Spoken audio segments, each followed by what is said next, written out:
So nowadays, our kids are buried in these devices, and that's the center of their life, it seems. So we've got some rules in our house. Number one rule, when we're at the dining room table, no cell phones. Just set it down, don't use it. If you and I are talking, put your cell phone down. I don't want to talk to you like this, and I expect you to hold me accountable for the same thing.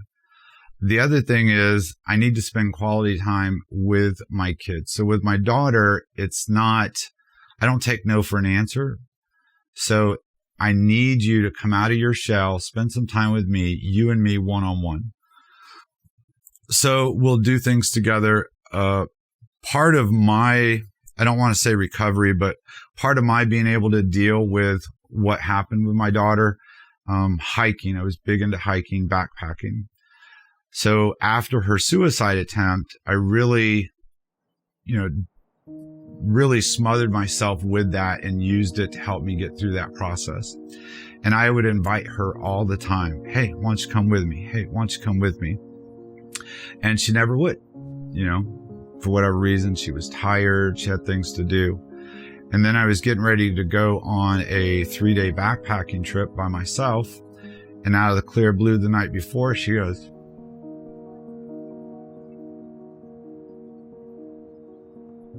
Dad, can I go with you? You're darn right you can. So we packed her bag, and the next day we went. And just that time of just being together was so relaxing for both of us. She smiled. There was no stress, no anxieties. It was just her and me. And I tried to get my children to give me their time, and I'm going to give them their time. So I don't like it when they're stuck in their room. So if you're dealing with a child, especially a teenager that's distanced themselves, just walk in the room. Just, I love you, but I need 1 hour of your time. Just 1 hour. Just you and me. And let's go do whatever, and we'll do whatever you want. That allows you as a parent to be able to interact with your child, but also so that you could maybe read them, see what they're going through, try to get an understanding.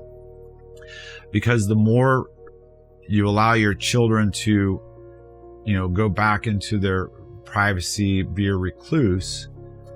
For my daughter, that's where her depression really increased, because she confined herself and didn't come out. So yeah, pull your kids out of that. And you can do it by just asking 1 hour of their time. Just give me 1 hour. We, as a society, need to stop referring to our younger generation as soft, as snowflakes. We sit here and judge our children, our youth, and how they deal with life based upon our experiences as children, us growing up. And I think we need to do an honest comparison. So when I grew up, you didn't have social media. So bullying typically occurred on the school grounds, on the playgrounds. And once you got home, you were kind of safe from that. Now, our kids can be bullied 24/7. And they can be bullied by people on the other side of the planet. We didn't experience that. Other generations have gone through wars, but you got to realize that every child on this installation, their country's been at war their entire existence. We've got soldiers retiring today. Their entire career has been during a time of war. There's no other generation that's had to go through that. When you and I were growing up, you either knew what was going on in the world if you sat down and watched the evening news with your parents, or if you did current events at school. Other than that, you were outside playing. Now, every bad thing that occurs is plastered everywhere 24/7. You and I didn't have that kind of upbringing. So the stressors that our kids are going through don't compare. So I think we need to stop. I know me personally, I don't view this generation as soft anymore because of the things that I've realized. Your kids need to see that you don't got it. They need to see that you're human just like they are. Set the example. So if you present this fake image that you don't go through these type of things, you don't deal with these stressors and frustrations, how are they to learn how to deal with theirs? So they've got to see from us as parents that, they're not just all by themselves. They're not the only one going through this.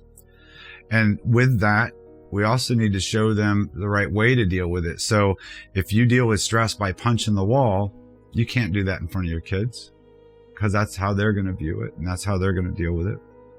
So I have 5 kids. Like I said before, I raised all 5 of them the same way. That was a grave mistake on my part. They're all individuals. And yes, there's common things to parenting that are the same. Give your kids chores, give them responsibilities. But when you're dealing with your children and how they relate to life, they learn differently, they experience differently. So you have to take that. And then the biggest thing is we focus on mental health. It's all you hear about is mental health. And when people hear the term mental health, they typically think of healthcare, medical providers, therapy, treatment. But in all honesty, mental health is mental strength. It's just like soldiers. They don't get ready for a physical fitness test a week before the fitness test. Physical strength is a part of their life, and they're constantly improving. With mental health, you need mental strength. So it's not something that you do just when you have a crisis.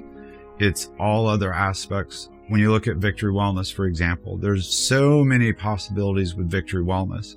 Some of the classes that we've done are about sleep.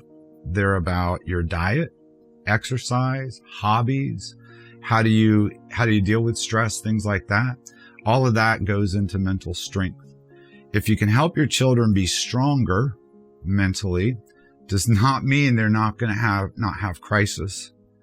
It will, however, possibly help them to better deal with it. So I think those were the biggest things that I realized going through this experience, and I want to share with others.